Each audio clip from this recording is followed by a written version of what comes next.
This podcast was produced by OAR FM Dunedin with support from New Zealand On Air. Congratulations! You've chosen conversations that dare, that go boldly where few will.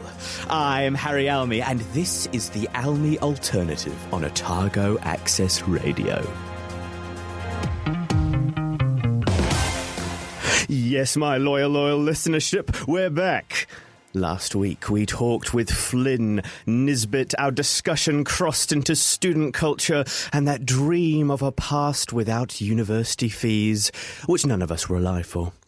As no one has pulled the plug on this elaborate practical joke that is this podcast, we thought we might actually talk to someone who would know a thing or two about student culture. And who better than our guest? Josh Stewart. Joshua Stewart, the one, the only, world famous here in Dunedin. So, Joshua, you're a current student at the University of Otago, a PhD student, no less. Yeah, they wrote me in. This is what happens, kids. When you keep getting good grades, they keep encouraging you and encouraging you. Next minute, you're doing a PhD. Yes, exactly. Don't let yourself... It's like one of those smoking ads. We'll just put a picture of you, Joshua. The addiction of being told that you're very, very good. And you're a PhD student in history, is that correct? Yes. The makeup of my degree is a little bit interesting, like myself. No. No. Yeah.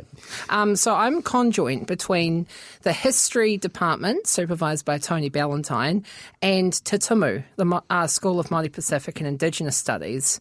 My research for my PhD is looking at the engagements of tauiwi with te reo Māori from the point of first contact, so Captain Cook, through till the standardisation of te reo Māori and the publication of the first te reo dictionary, the Williams Dictionary, in 1844.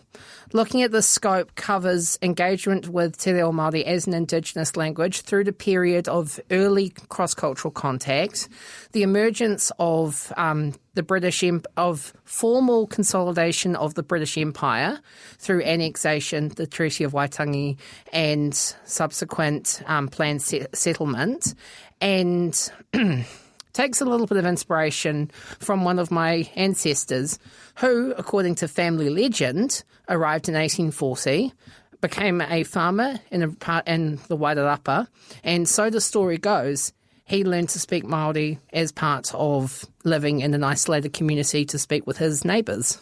Fascinating listeners. I consistently bring on people who are nearly as interesting as me. So just to grab the gist of that, it's looking at the cultural and language exchanges and translations proceeding where people sort of generally think of the history of colonialisation, sort of before Treaty of Waitangi. Yeah. That's just grabbing the gist for the lovely readership. Yeah, no, that's exactly right. Because it's easy to forget, I think, that within mainstream New Zealand history, so much of our conversation starts at Te Reo Waitangi. And that is very understandable. That is the one that has a lot more contemporary relevance. But it's easy to forget that there is nearly 70 years of cross-cultural history prior to the Treaty of Waitangi. And it can be very broadly generalised as musket wars, missionaries, traders and whalers. If you did break it down to three main streams, that's about it. However, in that period, that is a very diverse period, and it's one where the engagement with te reo Māori itself has not really been something of much historical examination. And that's what my PhD is hoping to look into. Fascinating. Well, we may get onto more detail with that PhD later, but let's first start with student culture, because most PhD students have been around for a fair while. How many calendar years have you spent at the University of Otago, or have you lost count? I can still count it on two hands for at least one more year. Oh, dear. I moved to Dunedin in 2018, I think in large part to get away from my mother. Oh, dear. That's on air, folks. Sorry, Mum. And also also because there was a good history program. That was part of the appeal for me, and, well, it's kept me around. And also because Dunedin is such a vibrant, dynamic student culture. And to be fair, people talk a lot about the death of student culture and how it wasn't as good as back in the day. But it still is relative to many other cities. And I've seen a lot of change in student culture and the student experience even in the time I've been at university. Fascinating, because I've lived in the city since 2017, but I've not been at university since 2017. So it's an incredible amount of time. Soon, you'll be coming up on a decade. I know. You hear that slight tremble, I see. For the listeners at home, there's now profuse sweating suddenly appeared on my lovely, lovely guest here. But that's all right, we'll bring in the cleaners later. What is this change you've seen in student culture? I imagine it's a little bit more in detail than just the changes in drinking culture. Yeah. For one thing, I happened to start university at the very, very tail end of the student pub experience. In my first year, we still had Starters Bar, formerly the Oriental. When I say still had Starters Bar, it carried on until 2021. However, from 2019 onwards, it was owned and operated by OUSA. But in 2018, Starters was, at least in my understanding, the last genuine student pub. Man, it was... Well, some of the stuff we did was pretty diabolical. I still remember the first time going in there and thinking specifically into the men's bathrooms and thinking, oh my God, this is like out of Train Spotting. And just for context for listeners there, because I did not actually bother to explain this in my last podcast, OUSA is the Otago University Students Association, of which Joshua Stewart served as the postgraduate rep for last year. So the king of the unks. The king of the unks. King of the uncles, as I have been thinking. I've been building up that. I've been saving that one. Yes, I bet you have. As I'm also consistently reminded of, especially by last week's guest and his friends. Oh, yes. Last week's... I know last week's guest, but I can't think of any friends. So, yeah. For all the carry-on about sort of fees-free, the reality that we can't actually remember because we weren't alive for it, and also it wasn't really the case... It's interesting that I missed so keenly that period with Starters Bar. I had no idea that was lost so recently. Yeah, no, it did carry on. If you look at the whakapapa, the history of the student pubs, the big wave of closures was comfortably before my time. The period when the bowler and Gardies were bought up by then VC Harleen Hayne, or bought by the university under the leadership of then VC Harleen Hayne, I should probably say. The Cook was around, but it kind of diversified. It was more of a slightly more high-end, almost like what people might go to, like in... Oh, not like Wharf, but it's like a kind of that. Oh, there was that fancy upstairs one with the leather sofas. Oh goodness, this is not good for my lovely, lovely folks who obviously think I drink lots. And I can't remember the name. It's that closed. Yeah, that one. We're pointing, listeners. You should be able to follow. Yeah. That way. Yeah. The Cook had become that. The one that was in the church, which I believe was Monkey Bar, had closed. Starters was the last of a dying breed, and for my first year, it was still being run independently as a for-profit pub. The year afterwards, it was acquired by OUSA. By that point, I had gone to second year and advanced to second year, and there was that general perception of first years go to Starters, second years go to Castle Street, third years go to Queen's Drive, and fourth years are either doing postgrad, med school, or dropkicks. Fourth years are the lepers. That's very, very interesting. I remember my sister, my dear beloved sister, went to university before my time. She left as I joined thereabouts, and she always had advice for me. But it's interesting how your experience contrasts from mine, because of it. First years we go to town. Second years go to Castle. Goodness, who knows? Third years. Third years, I think, are the new fourth year. They're just hanging out at house parties, getting a bit old and crusty, ready for retirement. Yeah, quite probably. I think there was one of the consistent through threads there I detect is that second year equals Castle. Yes, precisely. I never quite understood why, but perhaps it's because people on Castle Street really, really don't like first years. Here's a very amusing anecdote for the listeners at home. Well, I was working, doing a little bit of odd jobbing for the lovely magazine, best magazine in the world, Critic Te Arahi. We took the critic couch down Castle Street, and then one of those, it was during O Week, and one of those flats did not like our presence. They thought of it as an intrusion and thought that we were a collective of first years and started to fail to egg us. It was quite pathetic, really.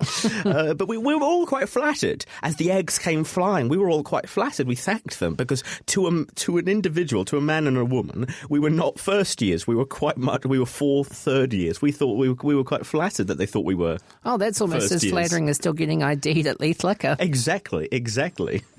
I didn't get ID'd last week. Oh boy. Oh boy. Yeah, you should know a thing or two about student culture. Well, I did go in with our mutual friend. Our mutual friend who has asked to be nameless for this podcast. But yes, our mutual mustachioed friend. So they certainly didn't give off the what's the word? The vibe, the aura, I don't know what the kids say nowadays. I'm unk. They say that much, I know. You heard it here, folks, on the Almey Alternative, the first usage of the word aura. And if I have anything to say about it, the last.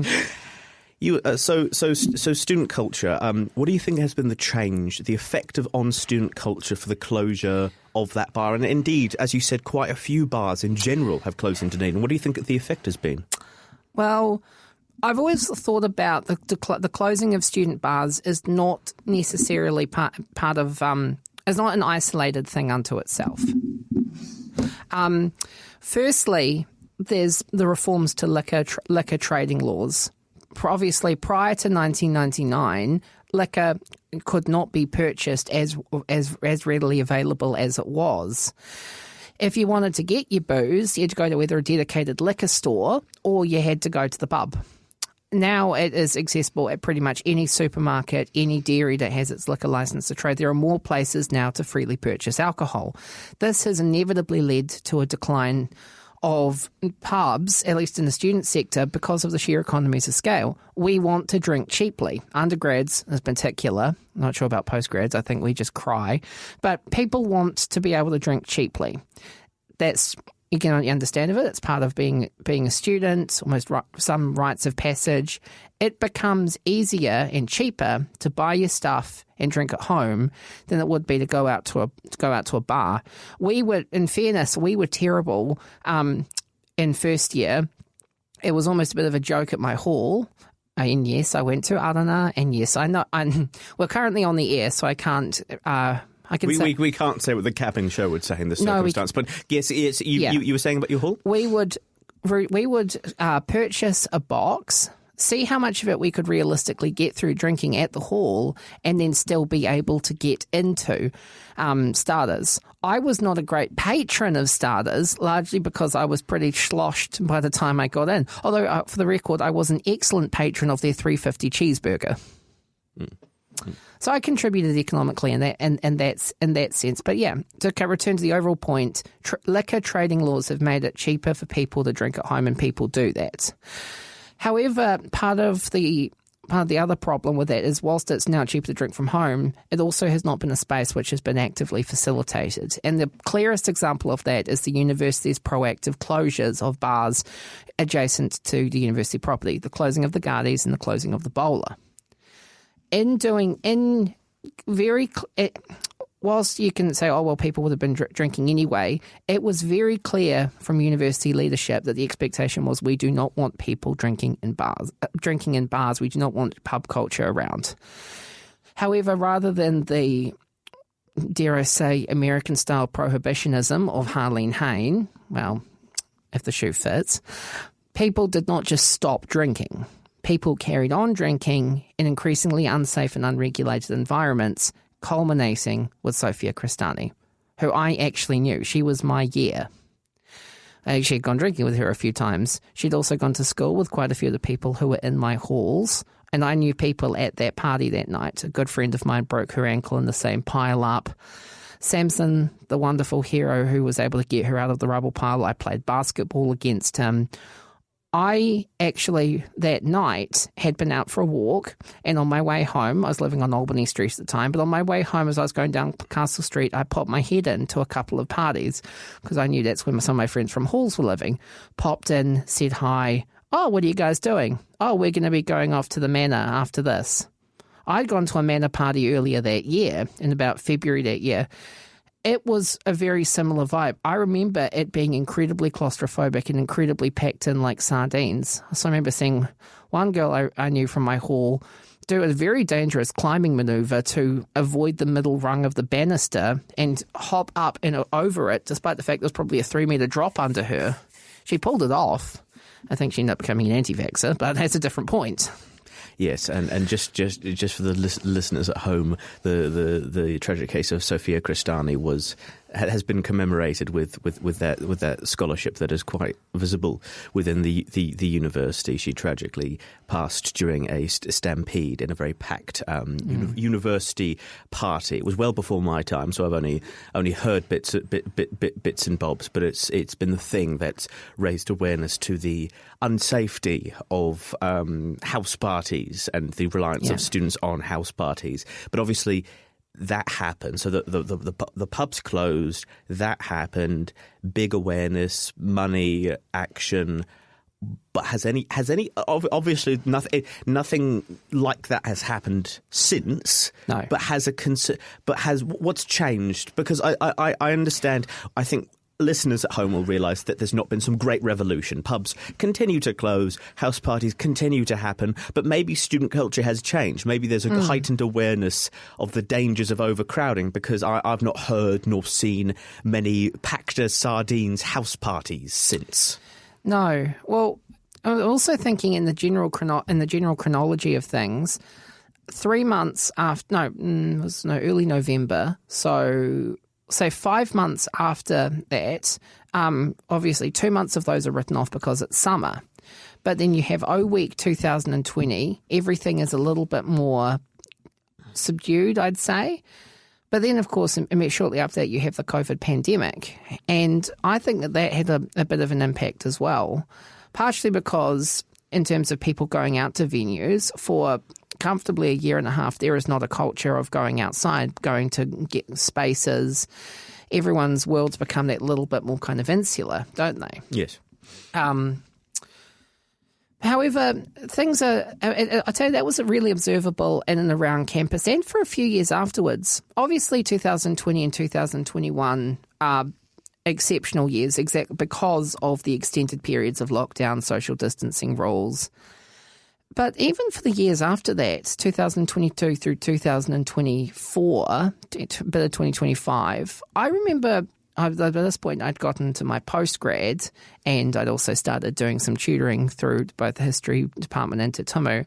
And what really struck me just being around campus was just how quiet and subdued campus was. In 2018, 2019, in my first 2 years, there was campus was consistently quite busy. There always seems to be things going on. Spaces like the Clubs and Societies building were being used. For a few years after COVID, even if COVID was saying it wasn't there is a bit of a misnomer, but even if COVID was there were less COVID restrictions, there was still there was still like a social insularness. And it's been really heartening in the last year or so, and specifically this year, to see campus begin to come back to life again with more people on things, more people studying on campus, plenty of fun dynamic events happening. It's a little bit different from student pubs, but there seems to be a bit more people coming out of their shell a bit.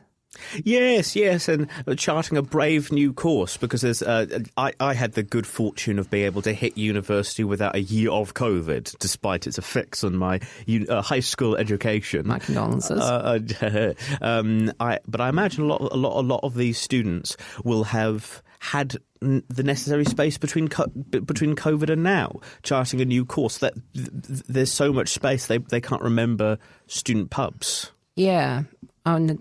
part of almost that failure of that kind of diminishing of a collective memory and a collective consciousness, and it's left for old unks like me to remind, well, this is what we used to have, this is what it was, this is potentially what it could be, but yeah.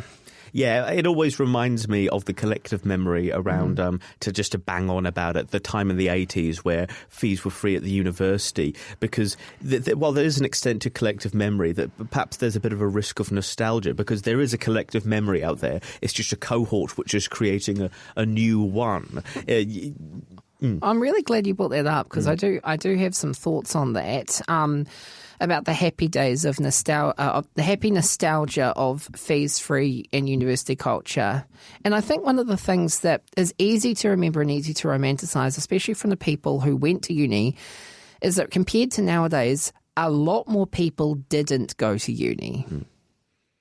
What I mean by that is before 1991 and before significant education reforms, from memory, in the 1950s, 60s, the Otago student cohort was approximately 2,000 to 3,000 students. 2,000 to 3,000? Only 2,000 to 3,000? It was really not a lot of people.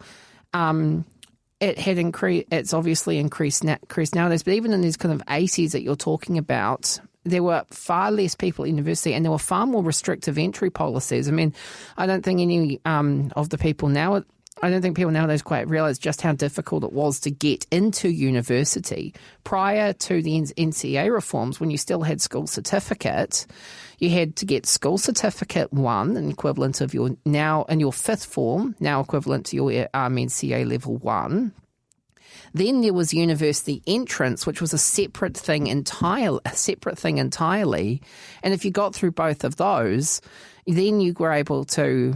Then you were eligible to go to university straight out of high school. It is really telling the number of people that of a generation, probably 1 to 2 generations above us, that sounds incomprehensible to a modern audience. Oh yeah, I left school at 14. Oh yeah, I left school at 15. Oh yeah, didn't get school cert. That's okay. I went. And that seems incomprehensible to us, right? It does. It does. People need that Polytech accreditation. People need that university accreditation. People want it. People like the freedom of being able to go to university quite easily. Yeah, it is. And the government has set, at least prior to education reforms. I remember when I was at high school, the government's the key era government's messaging was we want all secondary school students to be achieving NCA level 2. But when we had school cert, we had a system where only half of people at that cohort even got school cert. And now the expectation is it's almost like we want everybody to be getting to that educational level. Now, is education standards dropping? Are teachers is now easier to give out more achieved and easier to get credits and easier to get into university? It is probably I'd say it's probably easier now to get into university than it was back in the days of fees free.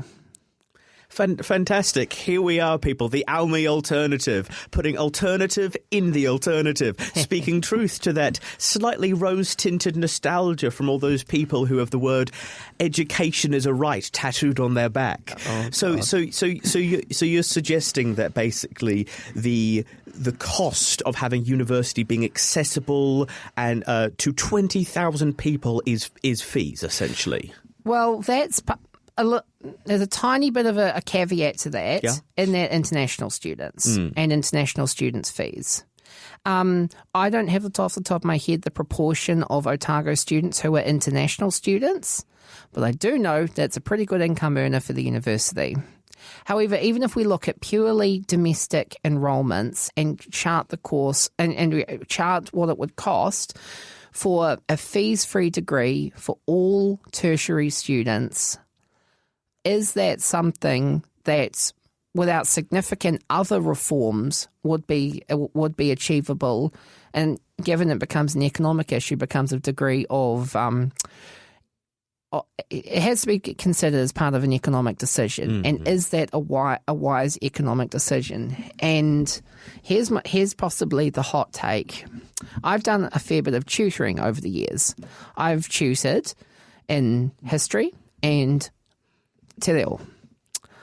I have seen students who have come from many different backgrounds, often ones who have really struggled to get to university, who really put an effort in, who are trying their damnedest, even if it's a bit tough.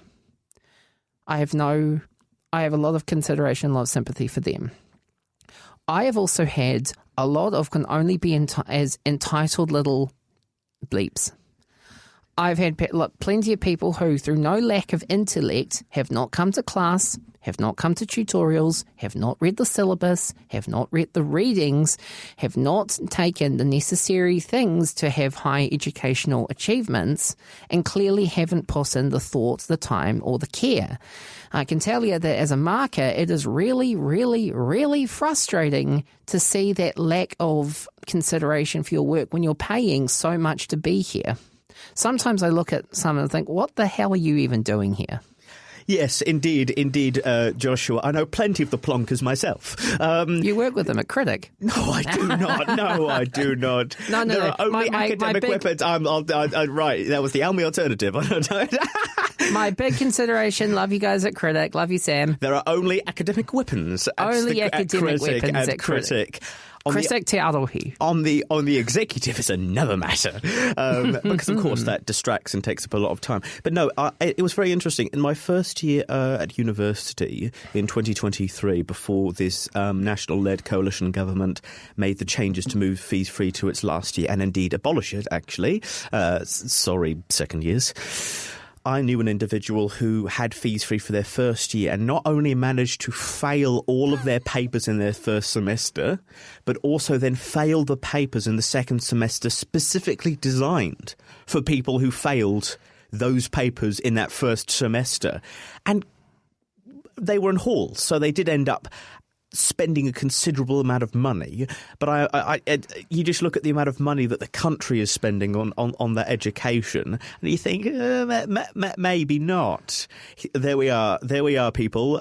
If you ever thought, based on my first two interviews, that this podcast was biased in a certain tint, here we are. I think showing a bit of right of centre ankle. I think that's our train of thought we're taking ourselves down. If I had to summarise a position that might label me a filthy centrist, I see your eye roll, so hear me out. At my good Labour Party roots, I think fees free has significant merit for people who are striving for very clear educational pathways, who are striving for who have a clear focus of study in mind and know what they want to do and are either going into a professional program or studying because they know what they want to be studying. I think fees free is great, but I think sometimes too many people go to university just because it is rite of passage rather than they actually know what they want to study. So, in summary for fees frees, yes to fees frees, but in a way, I mean, it has to be caveated with not having a degree of snobbery and elitism, but I don't think university is for everybody. And I think we've had far too much of a culture now that's just said, go to university or you're a bum. Yeah, I've always really struggled with this, despite my record as being against the extension of fees free, because I see this particular government and just a general attitude that in order to make university sustainable and cheap, and also to make society better, we need to go back to that model that you described, essentially, where you needed high academic achievers. They needed to actually go through rigours in order to get their foot in the door. That was the old model. And that was in effect elitism and snobbery, because because in university you can thrive, and there are people who, like my previous guest Flynn Nisbet, who argued that you didn't want to restrict people who are poor, because people who are poor will necessarily struggle in those earlier things. But I do see what you mean there, because it's a bit of a tricky one, balancing these out. And that's where fees free shouldn't be seen in isolation from the broader education sector, right from preschool through primary, secondary, tertiary. I think it's Mananui Ramsden, Labour Party candidate for Te Tai Tonga, has a really good metric for measuring this, and it's thinking about the broader and thinking specifically about young people as part of the current reforms to first year free, but also across other. It's the young people. It's the percentage of young people who are not in employment, training, or apprenticeship. That takes a much more broader look. It doesn't centre university as the singular most important thing for young people to be going into, because not everybody is going to want to go to university. And I think I've made the point rather inarticulately that perhaps not everybody should be. But that's not to say that the other pointers are not valueless, and sometimes the snobbery around university devalues the incredibly important role of apprenticeships, or indeed even just young people working straight out of high school. Perhaps rather than, I'm not quite sure what I want to do yet, maybe look for work streams. Come back when you're ready, when you know what you want when you want to study. Do apprenticeships or do trades or do other avenues, productive avenues, skill increasing avenues, employing avenues that stop the proverbial Christopher Luxon 18, 19-year-olds sitting at home playing video games. Oh, yes, that lovely AI video they made because they couldn't find anyone who actually fitted their caricature. Oh, it's a poor, poor world where the great electoral machine of the National Party has to rely on generative AI. Hey, at least I didn't steal M&M this time. But just to take what you were saying about sort of considering it as a part of the broader education thing, you've helpfully reminded me of my last point on this stream. Then we'll move back to student culture. Okay. About one of the things that I think people forget about university education is it is not the same as public education. I love public education. I think it is really important to not centre private education because we build a national spirit, we build a bit of love of country, and we create this togetherness. It's the patriotism history paper has infected me with a great love of country. Well done, Takashi. But there's a reason why that's paid through general taxation, and there's a reason why university isn't. And there is an important split between there. The university has its independence, and if it wants its independence, it can't rely on the general taxation that some people like Flinny Nisbet think that would solve the fees thing. But just going back to student culture, because we really need to recenter ourselves. Oh, we're a bit out of touch. We're a bit unky. But surely we still talk to the younger students. Where do you think people's, like, in terms of student culture, where are people's concerns? What are people anxious about as a student? I think a lot of that does depend on who you ask. It's such a cop-out politician-y answer. God, you're not an MP yet, Joshua. Put me on the Labour Party. I've got my money on you for Prime Minister. God forbid. Well, watch out for the country.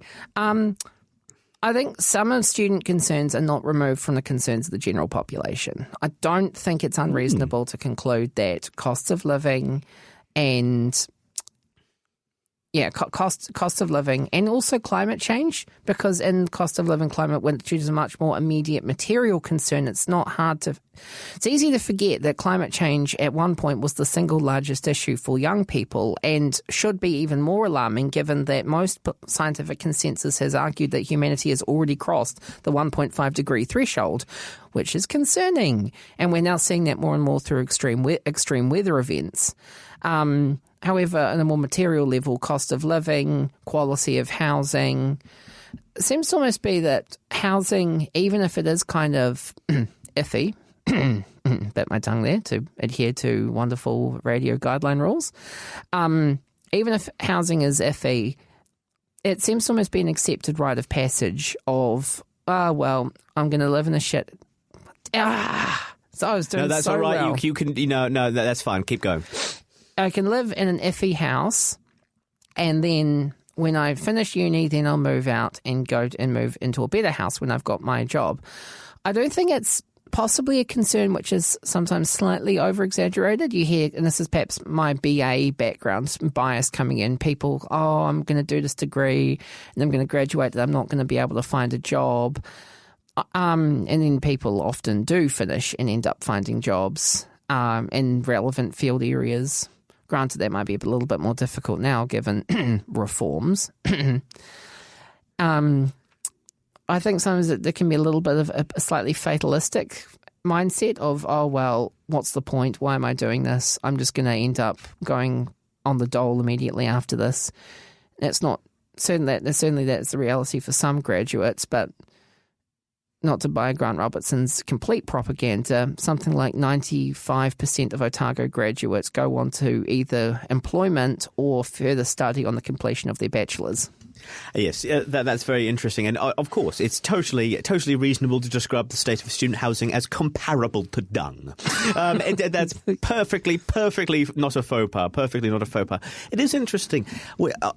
Us with our history backgrounds, I also studied history. We learned a great deal about old forms of history, which kind of imagined it was a progressive history in which you've got the history of the world is the history of Britain, and there's a graph, it's upward line, and history is just improvement, and things like the First World War, Second World War blew a hole in that. But it's interesting how almost our sense of history has reversed that sense, because what you were telling me about that reminded me of the thoughts about prospects for jobs in journalism. But everyone knows how journalism is atrophying and how small magazines are dying in New Zealand, and perhaps there are a lot of students, for one reason or another, their sense of history, from fees to just the history of journalism, perhaps have the opposite of that sense of history, where now everyone thinks, everything's worse, everything's degenerated. I've actually got a job. I've actually got a house. This is surprising. I've actually bought a house. Who would have expected that after all that rucker in John Key's time, where everyone was like, we can't buy a house? Obviously, stats still obviously overwhelmingly favour people of a baby boomer and Gen X generation in terms of home ownership. Although it's not terrible, and some statistics have shown a small uptake of home ownership, especially for first home buyers. Perhaps I should also get a disclaimer. I'm one of probably the rare breed as a student homeowner. Oh, fantastic. Had to bring it up, didn't I? Oh, my God. Oh, no. See, class difference between you and I. As last week's guest has called me routinely, I'm now landed gentry. Well, that's all right. They're stuck in the 18th century. Here we are, people. We have a member of the landed gentry advocating for a more restricted education now that they're doing a PhD. We're all pulling up the ladders. We're all pulling up the ladders together. When you put it like that, it sounds like a Tory. Well, we're showing a bit of right of centre ankle today, aren't we? I've blown us off course now. All now recorded for posterity. Yes. But it's interesting. But I think the nub of what you're saying, and this isn't what I think. I also think this. I'm just throwing it over to you. Basically, this is my dirty little trick. It was interesting talking to students late last year, and really realising that most students don't have their eyes on the now. Most students aren't perhaps this is a selfish perspective, but from their first year, they're thinking about life after uni. They're not idealistically thinking about how to improve the student experience. They're like, oh no, I've set myself on the great treadmill of a medical degree and they're not hiring doctors. Oh no, I've set myself on the great treadmill of like an engineering degree and construction has just collapsed in New Zealand. That students, their concerns are a great more integrated into the nation and the region than the varsity, then we'd like to believe, sort of as a part of, I think, student unionists, you and I, perhaps. And that students now are so worried about the future that they're not potentially taking steps to advocate for the present.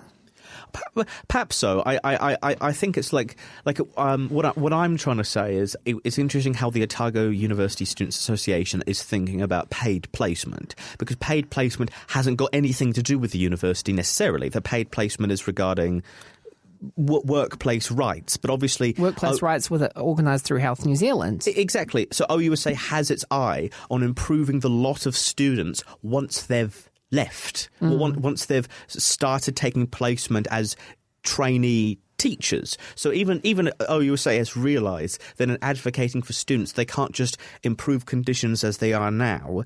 They perhaps need to, dare I say, consider the national interest. Well, that's something where the altruism of unionism can really be at its best, I think, where you can advocate not just within your own self-interest and for the interest of your members, but also for the interest of other equivalent students on doing similar placements from other tertiary institutions. With that said, it's interesting that I think, and this is me returning back to my dust off my old OUSA hat, a lot of portion of what student union and student politics work nowadays is student perspectives within the university and within internal university systems. Probably the single best thing I got out of my out of my time on OUSA was seeing the university work from the inside. Should I be one of the very few people who's ever lucky enough to score an academic career, consigning myself to Dunedin in perpetuity, then I now have a much fresher look at how the university's internal processes work. If I want to get a paper up and running, I know how to do that. I know if I wanted to do an ethics approval, I know what the ethics committee looks for. That's really the most beneficial thing from my time that I got out of my time in student union work, was seeing how the university works, but then also advocating for student voices specifically within the ecosystem of the University of Otago. Obviously, last year's OUSA was, shall we say, hampered. Very much so. Very much so. But things have improved now that we have President Daniel Almey. Things are much better now. You know, a ship is the sum of its parts, but we're a captain with a head on his shoulders and not rolling around in the ocean does tend to help. What would you say your advice is for future leaders and future members of an executive? Two separate things. How should you comport yourself as a leader of an executive, and how should you comport yourself as a member of an executive, just based off your time there? As a leader of an executive, don't make it about yourself. It's not your one-way ticket to ending up on the Labour Party list, and sometimes personal ambition can outshine the overall goal. And arguably this was seen during the breakup of NZUSA, the former national body for the New Zealand University Students Association. That's a whole, they can do another whole podcast on that, I'm sure, Harry. As a leader, generic leadership advice, work well in a team, consider all ideas, be on the good side of Donna, and shout out to the legendary Donna Jones, the OUSA secretary, of whom without the entire place would collapse. 100% Josh Stewart guarantee on that. May her reign last for 1,000 years. Well, it's not certainly 3 more, given she just got voted back in for another contract at the student referendum. Fantastic. But, at least something good comes out of the student referendum. Why does no one vote in those? And I'm actually happy you brought that up, because I was wondering if we could maybe have a quick talk about OUSA participation and general broad student participation in student democracy. And I'm glad as well, because as we also know, I'm very, very annoyed that OUSA seems to be on occasion captured by a certain motivated section of politically active students, perhaps not with the best interests of the student body, but their own best interests at heart. Perhaps a solid 400 of those 1,400 who voted. But yes, what were you wanting to say? Well, I was just thinking about my time in OUSA and also my time across university in general. The single largest mobilisation I can remember in my time was back in my first year, 2018, for the infamous Josh Smythe bong protest. For those of you who might not remember that, the proctor, during a flat inspection, discovered a bong. Rather than bringing it up with the person, it was unilaterally confiscated, despite the fact this was on the student's in the student's flat.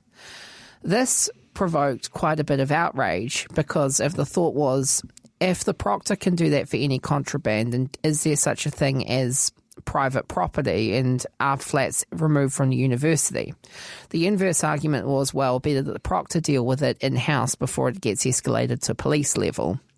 Suffice it to say that a 700-strong protest, the single largest one I've seen, marched from the clock tower through to the OUSA building, if I recall correctly, either calling for the proctor's removal or for processes to change.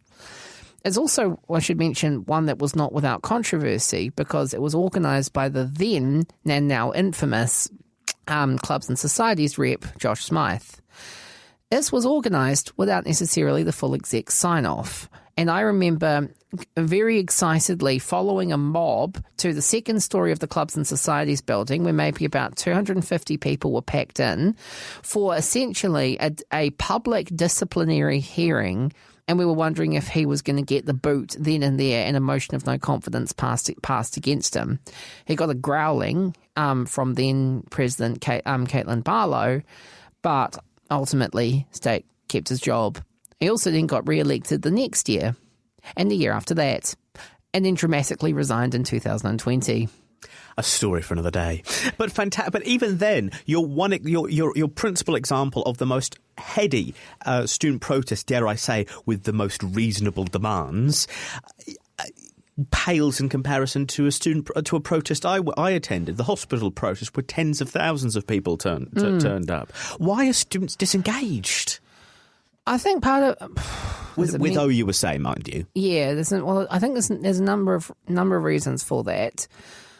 OUSA has, I think, far less of a public presence on campus beyond people who are either politics majors. A certain branch of law students who are really interested in jurisprudence and almost use OUSA as a case study for corporate governance law, and classic student activists. And there are still student activists on campus who would have been very much fit in any time from the 1950s through 1990s. But as a percentage of the student community, it's now far lesser. Now, part of this is, I think, a little bit of economies of scale. Like we talked about earlier, there are now more students than there used to be. So, a cohort of 400 students, when you used to have a student community of 4,000, that's 10% of the student population. 400 versus 20,000 is, I'm not good with maths, I'm a humanities student, but it's far less than 10%. So there are now more people. There also isn't a heck of a lot of engagement. There's, outside of perhaps the obligatory first-year address that the president does, and then the inevitable round of hall vote bashing during the OUSA election times, most first-year students can just carry on and not really have to think about OUSA in their daily operations, in their daily business, in their daily lives. So let me just try and square down precisely what you're saying. Are you saying that perhaps OUSA hasn't grown with the student body, or alternatively that OUSA isn't showing enough face, or that university students aren't in such pickles that they need to rely on OUSA very regularly? What are you a bit of both? Well, part of it is in the make-up of OUSA's financial model, where a lot of it is very tied within.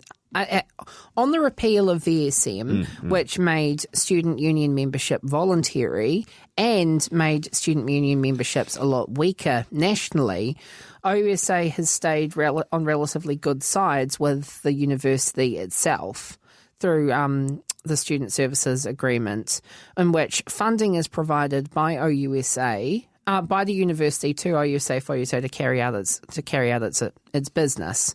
However, as has been noted by many people before, this has made the OUSA much more financially dependent on the university, giving it a degree of control and reluctance to criticise certain aspects of the university's policy. That if the university union is then tethered to the university, then it requires other groups to take up the cry or take up the fall. And arguably, Protect Otago Action Group, POGE, was one of the groups that filled that gap somewhat. Yes, and just to help me in a bit of a journalistic sense, do you know when POGE was formed? 2023. 2023, that's quite recent. Oh, yes, because they were all ragging on about Chris Hipkins. And there's a particular professor who still has posters from that time in his room, BR. Yes, he does. Yes, very interesting regarding the development of student unionism. Yeah, with that said, on lack of access, I think part of it could you argue part of that then comes down to lack of a student culture. Possibly, and certainly in the time I've been at OUSA, I remember seeing the number of voting turnout for OUSA elections. There was a bit of an uptick last year, given it was a very spicy election. But even prior to that, I remember margins pre-COVID for OUSA used to be in the ballpark of 35 to 45% student voter turnout. Now, even with an increase in numbers and an increase in international students who understandably probably have less skin in the game, and or exchange students who have way less skin in the game, there's just less percentage of people partaking, and I don't fully know the reason. For that. Well, there's a variety of explanations. You've suggested that perhaps the makeup of OUSA with politics students and law students and activists is perhaps now unrepresentative of the student collective body. You know, the current president, and certain people read far too into this, but let's just for the sake of mind games, read into the slogan "Make OUSA breather again," which was the winning slogan of our president. Long may he reign. Daniel Almey. But I think there's also suggestions that simply students don't care, that it's not terribly complicated. I mean, obviously, maybe it's a bit difficult for you because you've had that longer view. But from my shortened view, people are busy, people are stressed with study, people are drinking, people are socialising, and also all the key OUSA events like the referendum, like the election, happen during exam season, which to me is totally insane. But maybe people are just enjoying critic and don't like OUSA is a bit out of the way, it's a bit hidden, you could be forgiven for not knowing it's above the lost in property area where the executive have their offices. What do you say to that? Well, how much of that is also an indication about general engagement with politics? I mean, it has been a widely documented fact that the 18 to 25% voter demographic overwhelmingly is not the proportion that votes. Now, granted, university students are not the be-all and end-all indicative body of the 18 to 25-year-old demographic, but I think, yeah. But why are they disengaged? Why are they not voting? Were they voting more in your time, and why has that changed? Well, I think part of it, like I said, was COVID and kind of the isolation and insularization of everyone's communities. Everybody kind of everyone's social circles kind of shrinking inwards. Also, we've had more of a decline of community in the since the 1980s. It's a lot harder to feel part of a collective of something. And that's across the board. If you look at other non-paid employment ways that people used to spend their time, there have been decreases in church attendance, sports clubs, volunteer organisations. Part of that's because people are just naturally now time poor, and you can't give yourself as broadly as people used to be able to. But part of it's also, I feel, this could just be me, but I feel part of that's a cultural thing. People are a little bit more focused, perhaps on the individual.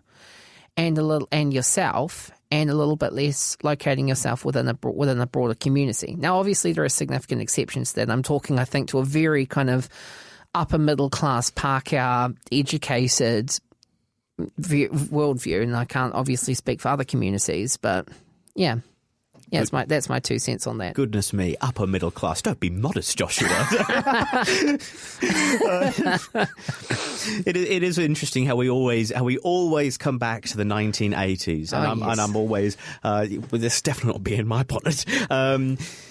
And it's sort of that perennial question about why people are spending less time, whether they're more busy with work, maybe they're more busy with university. I mean, as you said, they are time poor. But just to acknowledge, OUSA has continued to do some really great work. There was the lecture recordings policy demonstration, which, to everyone's surprise, including those actually running the demonstration, it succeeded. We do have a lecture recording policy at the University of Otago. We'll see what the consequences, the sort of unintended consequences of that are.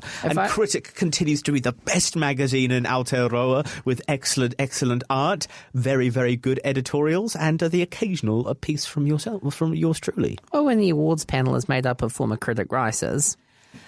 Love